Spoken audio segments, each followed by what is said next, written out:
Alright, I'm gonna admit that I am making this video again now because I forgot to turn the mic on. It's been a while. It's been a long ass time since I had to redo a video because I forgot to turn the mic on. But anyway, here I am in my house using my girlfriend's computer and camera for the first time to make a video, and I'm doing this because, you know, there's a topic that everybody in the entire fucking world wants to talk about, and that's 6ix9ine. Everybody on the internet is just looking for something to talk about with him, whether it's an Instagram post, something he did back in the day, here's some new news, here's something that happened to him in jail. Everybody's going crazy. All the fans want the 6ix9ine content, and you know, as someone who knows him, someone who's been following his career very, very closely, I feel like I'm in an appropriate situation to bring you some of that 6ix9ine content. So let's talk about it. There's been lots of stories coming out, but the main story seems to revolve right now around where 6ix9ine is being housed. So at first it was reported that he was placed in general population, an insane idea for anybody who's even slightly familiar with him. You know, him being in New York in general population, it's hard to imagine anyone getting face to face with him and not antagonizing him, right? He's got problems with all kinds of different Bloods, Crips, who the fuck knows? He's just so famous that anybody doing anything to him is gonna put a huge light shined onto that person. Like, if you're just some gangbanger who's just in jail, what could be bigger for your stay in jail, for your reputation back home, etc., than cracking 6ix9ine in the face? And apparently that's what happened, because his fucking mugshot leaked today. Not even his mugshot, but his photo, like for his ID in prison. You know, I haven't been to prison, so I don't really know exactly how this works. But basically, his photo leaked, and people took a real close look at it. They zoomed in like crazy, and what did they notice? A busted lip. Now, relating to that, it seems that he has been moved to a different prison, and this prison is being labeled as a snitch prison. Now, I'm not sure if there really are like snitch prisons in the New York penal system, but the situation that people seem to be proposing, and it seems somewhat reasonable, is that they put him into an initial jail, and, you know, maybe somebody messed with him, he got into a fight, whatever, scared the shit out of him, and then they move him to another jail, and there he's able to maybe start weighing his options in terms of how he's going to proceed with this court case, because there's a lot of different things that he could potentially do. And the main question that people have been asking sort of revolves around the idea, will 6ix9ine snitch? Let's go back in time.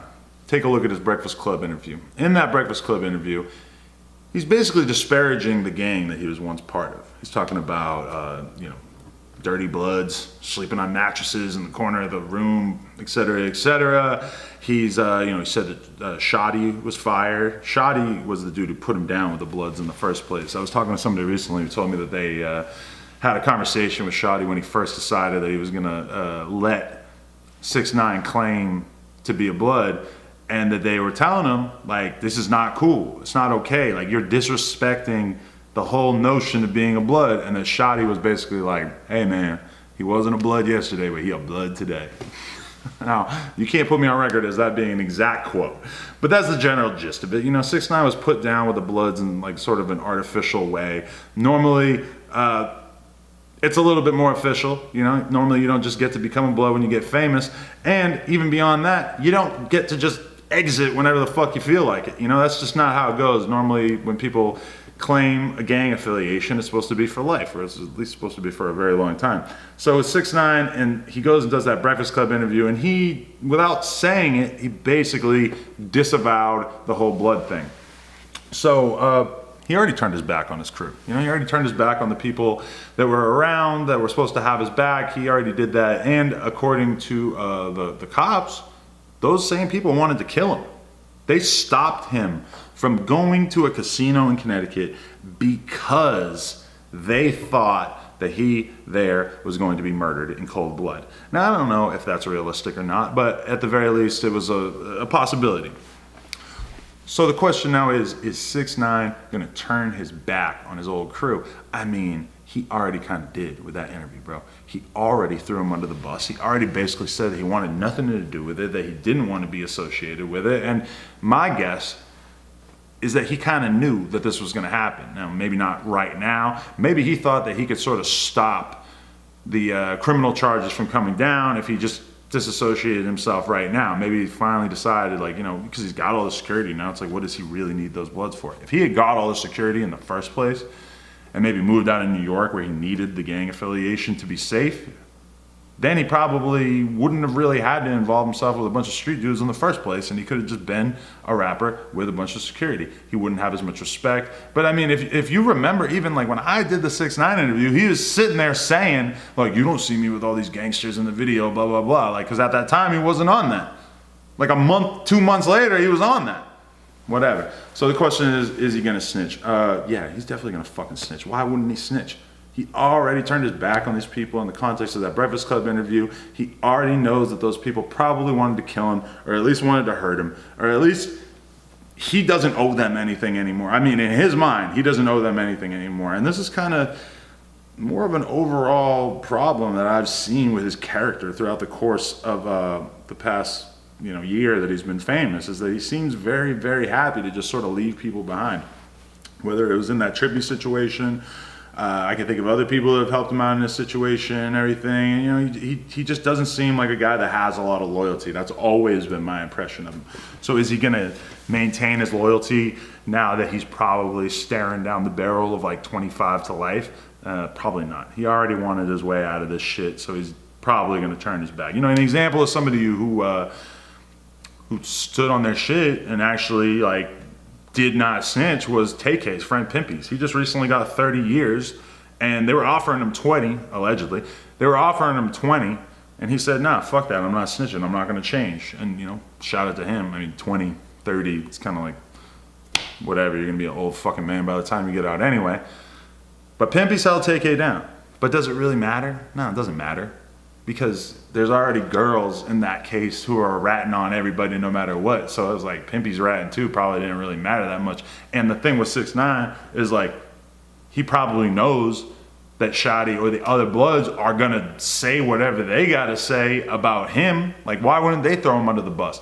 Why would 6ix9ine be loyal when he knows that those dudes have no reason to be loyal to him?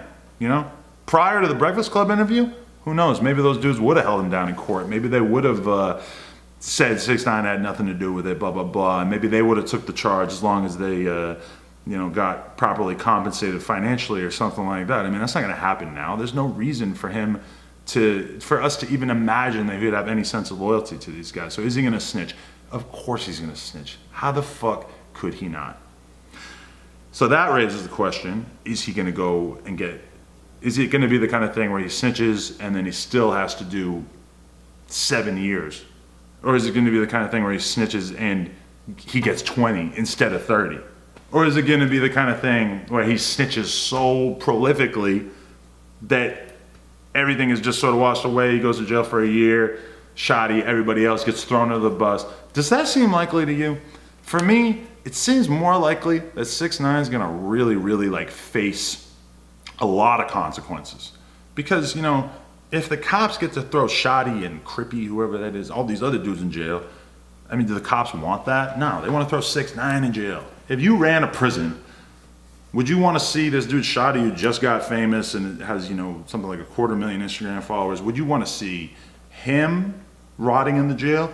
Or would you want to see Mr. Rainbow Hair, crazy face tattoo guy rotting in jail? I mean, the cops have every incentive to lock 6ix9ine up and throw away the key.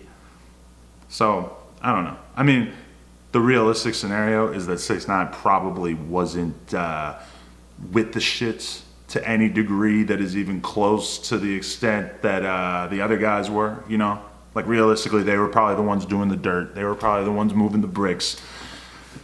That's not snitching. That's just common sense. 6ix9ine probably wasn't moving the bricks. I mean, maybe it was. But I mean, that's part of the whole thing, is that this suit or whatever, this fucking case goes all the way back to 2013.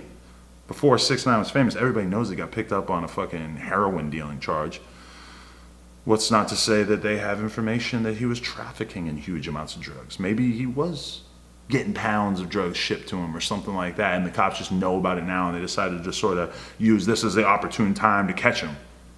Or maybe it's the case that all the really bad stuff is stuff that the other guys did and they're just gonna try to throw 6ix9ine in with it. We don't really know, but it's gonna be really interesting to see how this shit plays out. Don't expect this to be the last video I make about 6ix9ine because, you know, people want this content, and who the fuck am I to say that you're wrong for it? I don't blame you. And really, I think the next video might be about the question of like what 6ix9ine's legacy is. Because if he snitches, regardless of if he has a reason to be loyal to these dudes or not, if he snitches, let's say he snitches and gets out in a year. I don't know if that's realistic, but let's say he snitches and he gets out. Are the streets gonna be able to accept him as a rapper still, knowing that he did that? I mean, they already accepted him as a rapper, kind of like knowing that a lot of the other shit he was talking about and saying wasn't true. You know, I was watching an old 6ix9ine video the other day and he pops out the car and he's got a double cup and a cigarette. And I'm like, what more do we need to know? You were pretending to sip lean and pretending to smoke cigarettes for a video. Anyway, nojumper.com. Go buy some shit. Shout out my boys at Brooklyn Project. Shout out Dom. It's my birthday on Saturday, so if you want to go show me some birthday love, hey, nojumper.com. Follow me on Instagram and Twitter too, @Adam22. Free 6ix9ine. You know, I despite all the shit that I just said, I still do wish him the best. I just don't realistically see the situation going so well, and on top of that, I think he's probably gonna start singing like a fucking choir boy. Anyway, rope gang, no jumper. Peace.